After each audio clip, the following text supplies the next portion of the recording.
खड़े दस कितां ढोले यारी पिछे मैडिया मुंडा वैलियां दा भी डैडिया मुंडा पिठ पिछे जो भौंकदे ने साडे ही कुत्ते पाले नी ओ हिक्का ताण के खड़दे ने गभरू पिंडा आले नी हुंजण दा ना वक्त कुड़े गेम पाउण नूं नमस्कार।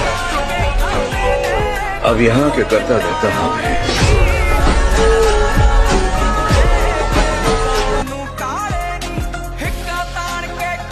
क्या मजदूरी हुई तुम्हारी? हाँ? 1000 रुपये। एक हथौड़े का 1000? जी हाँ, हथौड़ा मारने का 1 रुपया और 999 रुपये ये जानने के कि हथौड़ा कहाँ मारा।